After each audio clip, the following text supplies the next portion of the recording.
Don't know about the future, that's anybody's guess. Ain't no good reason for getting all depressed. Fire up your pad and pencil, I give you a piece of my mind. In my opinion, nation, the sun is gonna surely shine. Stop all your fussing, slap on a smile. Come out and walk in the sun for a while. Don't fight the feeling, you know you wanna have a good time. And in my opinion, nation, the sun is gonna surely shine.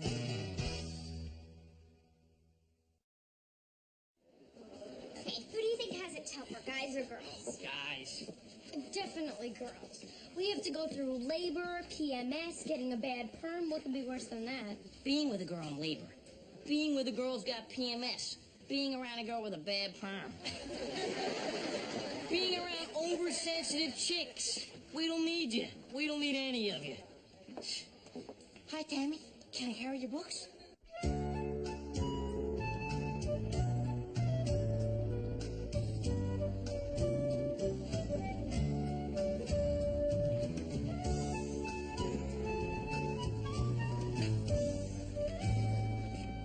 Good morning, class. Mr. Versace's going to be out to the end of the week, so I'm going to be subbing till then. My name is Scott Alexander. Is he cute or what? Yes, very. Would someone tell me which Shakespeare plays you've been studying? Yes, Blossom, is it? What a pretty name. Thanks. Mr. Alexander? Yeah, call me Scott. Everybody. Scott. We just turned in our essays on Othello, and we were supposed to write on Romeo and Juliet this week. I hate reading essays. Okay, I got an idea. How about if everybody takes a part and we'll rehearse it a little bit, and then Friday we'll read out loud. Does that sound good? Yeah. Mr. Alexander? Scott. Scott, what if we're not into this acting, reading thing? Then you have to do the writing essay thing. Play sounds cool, Scott. Good. Then you'll be our Romeo. And your star-crossed love, Juliet. How about you, Carrie Capstone? Oh, I'd love to, Scott. I'd love to, Scott.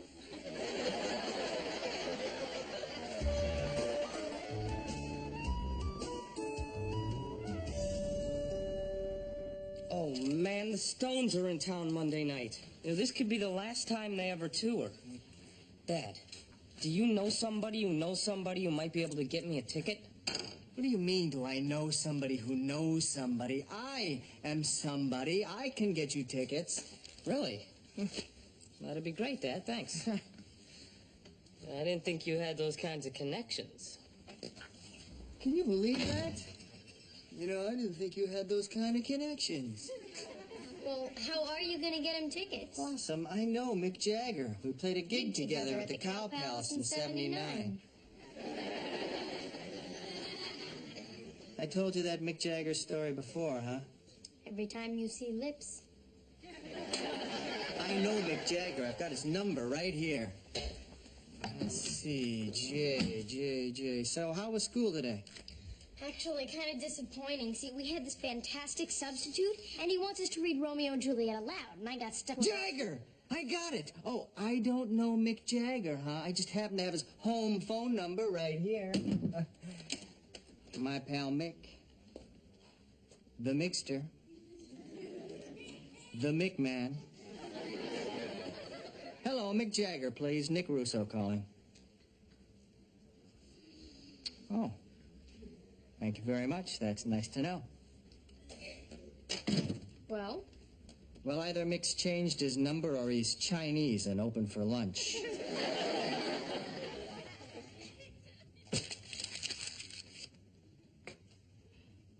Joey, what are you doing in my room? I am trying to write a love letter to this girl, Tammy, and I need some of your books for ideas. You're plagiarizing a love letter? No, I'm just copying it. What have you got so far? Only what I got from the book in my room. Let me see. You'll never get away from me. And when I find you, in some dark little corner of the world, I'll trap you in my web like a helpless fly? What kind of book is this from? This is from a comic book. Joey, No. this is pathetic. You can't copy a love letter. It's like the most intimate, personal expression of your soul. Yeah, I see what you mean. You write it for me. Okay, I'll help you, but only once. What's this girl's name again? Tammy. Okay. Tammy is your inspiration. When you think about her, what jumps out at you? Her boobs.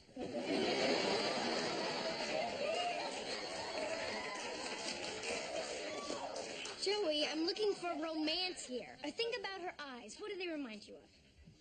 Her boobs. What? Was that the wrong answer? Okay, her butt. Forget it. I'm not helping you. Please, Blossom, I really need your help. I swear I will never ask you to do anything for me ever again. Then stop making these ignorant, sexist remarks, or not only will I stop helping you, but I'll warn Tammy that you're a world-class dipwad. Oh, I'm sorry. I mean it. I'm sorry. I'm really, really sorry. Okay. Oh, thank you. Let's see. The garden of my life was bare and brown. And then I met you. Whoa, that's amazing. But won't Tammy know that we don't have a garden? It's a metaphor, Pinhead. She inspires you to be creative, to dream. I got it. So who's your inspiration? I don't know. I don't have one. You call me pathetic? Get a life, Blossom. Blossom, I love you.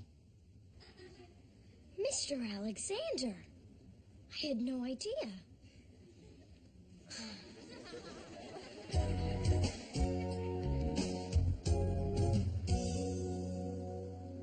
Guys, unfortunately, Carrie Capstrom has come down with mono, so she won't be able to play Juliet in our reading Friday. But I've given it a lot of thought. And Blossom, will you be our Juliet? I'd love to.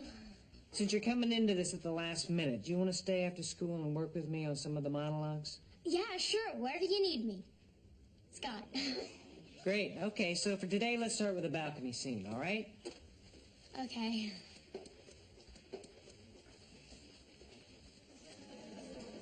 Use your book. Oh. Oh, Romeo, Romeo, wherefore art thou Romeo? Deny thy father and refuse thy name, or if thou wilt not, be but sworn, my love. And I'll no longer be a Capulet. 'Tis but thy name that is my enemy. Thou art thyself, though not a Montague. What's Montague? It is nor hand, nor foot, nor arm, nor face, nor any other part belonging to a man. Oh, be some other name. What's in a name? That which we call a rose by any other word would smell as sweet. So Romeo would, were he not Romeo called, retain that dear perfection which he owes without that title. Romeo, doff thy name, and for thy name which is no part of thee, take all myself.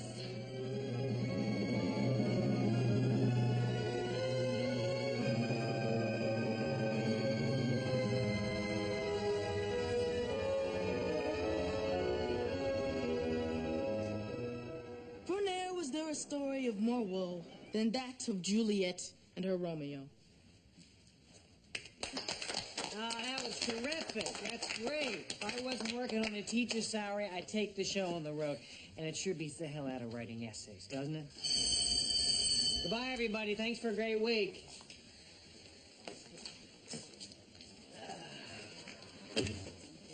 Blossom, you were the perfect Juliet. Thanks. See ya.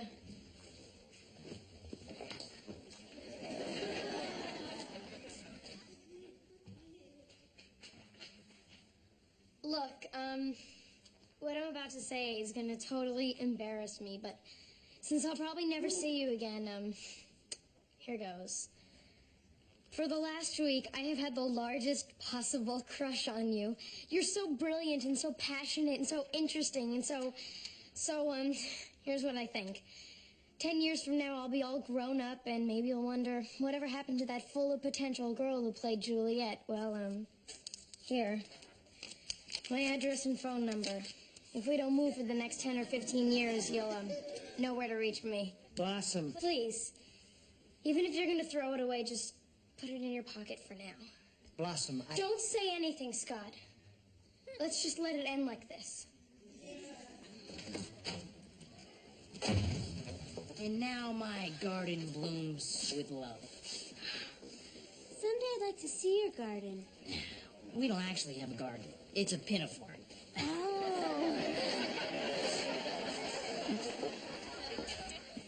Well, you must be happy. About what? Mr. Versace had to have his appendix out. Scott's gonna be here all next week.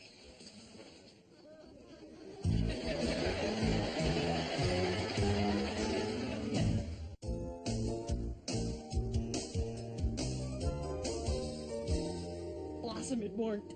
What worked? Your love letter. All that crap about the garden. Tammy bought it all. Oh, I can't wait to give her the next one that you write. Oh, forget it, Joey. Look, if you write this poem, I'll show you how to make it look like you have a real high fever. I do have a fever. Yeah, right. Here, put this under your tongue. I'll be back in a minute. I'm gonna call Buzz and see if he can come and stay with you while I'm at my gig. Okay, tell me. You hold the thermometer up to the light bulb. That's it? That's incredibly stupid, Joey. Got me through sophomore math. Hang on, honey. I'm just getting you some aspirin. I'll be right there.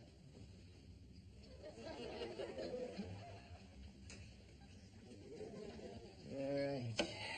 Let's see. Wow, you are sick. Your temperature's 115. Last time I saw a fever this high was the year Joey was flunking sophomore math. Dad, I'm sure I'll be fine by the end of English class on Friday. Ah, so it's an English flu. I thought perhaps it was a math flu. It's neither one. It's a personal flu. Ah, all right. I'll tell you what, I'll stop by the school on my way home from my gig and pick up your homework so you can keep up. I really appreciate this, Dad. You know, once you've had the personal flu, you can't get it again. You're immune to it for the rest of your life. Gotcha.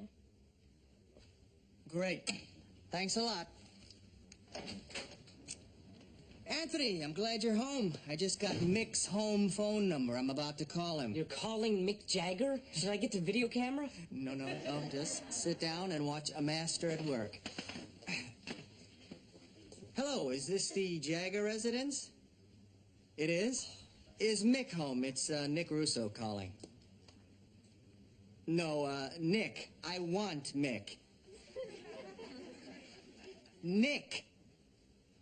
No. He's Mick. I'm Nick. Look, what's your name? Okay, Rick. Take a message for Nick. I mean, Mick. Tell Mick to call Nick, Rick. No, my name isn't Nick Rick. It's Nick Russo.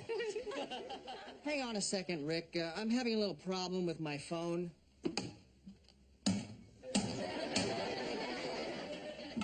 Did you hear that? Hello? Perfect. Temporary setback. I'll get him. Really, Dad, it doesn't matter if I don't get to see the Stones. You can't always get what you want. Yeah, but if you try sometimes, you just might find you get what you need. Here you go, kiddo. Little alphabet soup. No thanks, I'm not hungry. Oh, you mind if I eat it? No, not at all. It's fun spelling out little obscenities. Your father tells me you're faking sick. What's up? I can't talk about it. I was hoping you'd say that. Grandpa, have you ever been in love with someone who maybe wasn't right for you? Yep. I had an affair with an actress. Really? Anybody famous? You ever see Mary Poppins? You and Julie Andrews? No, me and Frances Trumer. Who? You remember the big scene when Mary Poppins comes flying in and all the other nannies get blown away? Yeah? Well, Frances was nanny number 4. What happened to her? Well, the night the movie opened, we were drinking champagne on the roof of the Taft Hotel in New York City, and Frances got carried away. She stepped out of the window with her umbrella and tried to fly over to the roof of the next building. Why didn't you stop her? Well, I thought she could make it. Is that the truth? The truth is she dumped me for a podiatrist, but this makes a much better story. I'll get it. Oh, thank you. I want to get up anyway. And while you're down there, would you mind making me some more soup? I'm running out of vowels. Sure. And bring me a diet soda. Fine. You got a remote on this TV?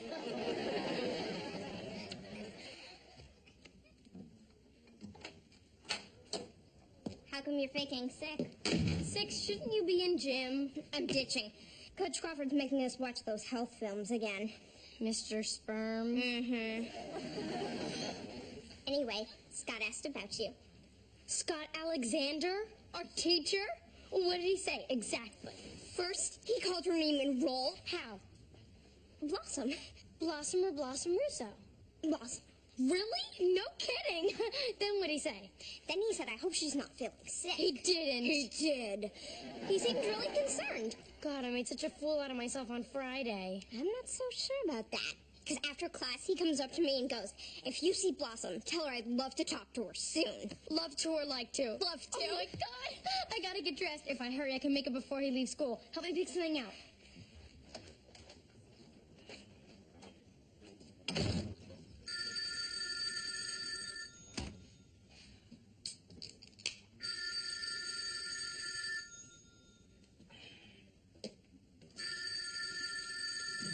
Hello? Is anybody going to answer this?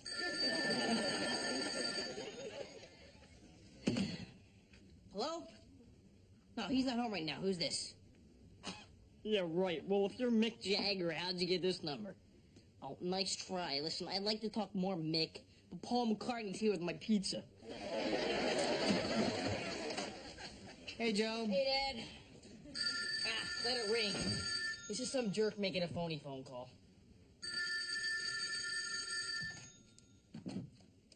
Hello. Yeah, it's me. Who's this?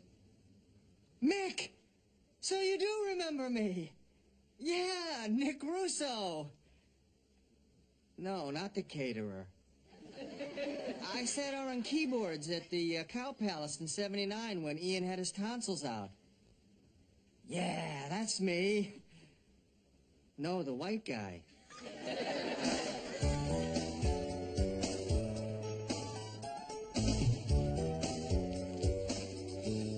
Scott.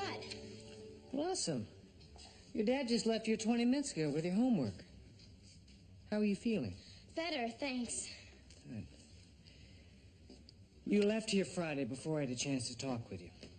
I know. I was afraid I'd made an idiot out of myself. No, not at all. In fact, I thought about you all weekend long. You did? Yeah. What you said took a lot of courage and sensitivity. I know it must have been very difficult for you. Well, I understand. I knew you would. See, I really believe that in this world, anything is possible. Scott, you in here? Melissa? Hi. Hope I'm not disturbing you. No, not at all. I'm Melissa Alexander. Your sister. My wife. Honey, meet Blossom Russo. I feel like I know you already. Scott's talked about you all weekend. So I heard. You want to grab a bite with us? No, thanks. I think I'm going to stop eating for a few years. All right. Well, we'll see you tomorrow, huh? It was nice meeting you. And I hear you're a terrific Juliet. the best. Thanks.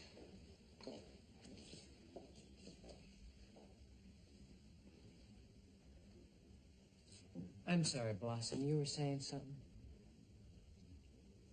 No, it's nothing. You sure? Uh-huh. I meant when I said, you really are a very special girl.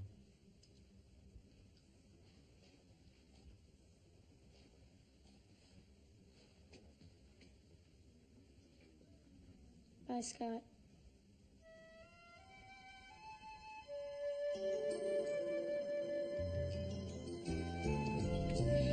I'm depressed. What happened? Well, it started off great, you know. I read Tammy our poem. She loved it. Then it happened. What happened? She asked me to make up another one right on the spot. What'd you do? The only thing I could do, I recited song lyrics. Well, that's not bad. What song? I touch myself.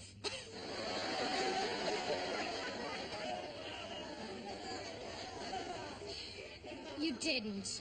It was the only thing I knew that rhymed. Unbelievable. I know, I'm an idiot.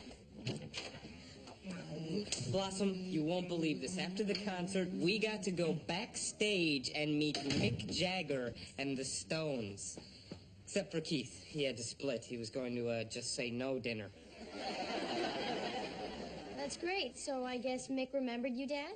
Yeah, well, kinda. Come on, Dad, you're being too modest. Mick remembered every detail. From when you sat in with him at the Cow Palace? Apparently, just before they went on, Dad got stage fright, fainted, and fell right into Bianca's lap. I did not fall into Bianca's lap. It was Jerry Hall. Whatever. He totally remembered you. It was a great night. Thanks, Dad. So, how you doing? I'm fine, Dad. I see 3 quarts of ice cream and some pound cake that say you're lying. Dad, I made a complete fool out of myself today. Is this the personal flu? Yeah. I felt all these feelings for someone who didn't feel them back. Well, you know, sometimes those are the best relationships. The impossible ones. They always keep their promise. In a way, they stay perfect. Yeah, perfect. Except what if I'm one of those women who always picks the wrong guy? Like Elizabeth Taylor. And I have to get married like 8 times before I end up at Michael Jackson's house, married to some construction worker I met in the Betty Ford clinic. Come here. You're not always gonna pick the wrong guy. This boy had some qualities that you liked. You're becoming more selective. My hope is that eventually your standards will be so high that no one in the world will be good enough for you. Dad. Till you're 30 and you marry a prince. Yeah, except this prince already had a princess. God, I'd love to kill his wife. We're talking about a married boy? A teacher. You kill his wife, I'll kill him. No. He didn't feel anything for me. Didn't you ever have a crush on a teacher? In junior high, Miss Knock, Carol Knock, she had the greatest legs God ever put on a human being. At least I felt that way back then. Miss Knock. I was sure the age difference didn't mean a thing. I thought that the years couldn't stop us. I got it! Soon. Any minute now. I'm coming. Mr. Russo? That's right. Who are you? Scott Alexander. The famous Broadway director? Yes. Oh, come in. Mr. Russo, about 15 years ago, I directed the best actress I've ever had the privilege of working with, and I fell in love with her. I was married at the time. I was foolish, but I never gave up hope. I don't suppose there's any chance that your daughter's still single. Scott? That's my cue. Blossom? Scott, I heard every word you said. Is there still a chance for me? For us? What are you saying? Blossom, I want you to be my Juliet. But I read you're directing a revival of West Side Story. I am. I want you to be my Juliet in real life. In the play, I'd like you to be Officer Krupke. What happened to your wife? She was a ballerina. She was doing a pirouette in an outdoor concert in Kansas City and got caught in a whirlwind and screwed herself into the ground. So she's dead. Completely dead. Unless this is all a dream. This is as real as it gets, Scott. Blossom, please say yes. Yes, Scott. I'm yours. So, even though I still thought about my teacher for years and years, eventually I fell in love with somebody else. Lots of times. And so will you. Thanks, Dad. Feel any better? Yes, absolutely. Oh, Daddy. Oh.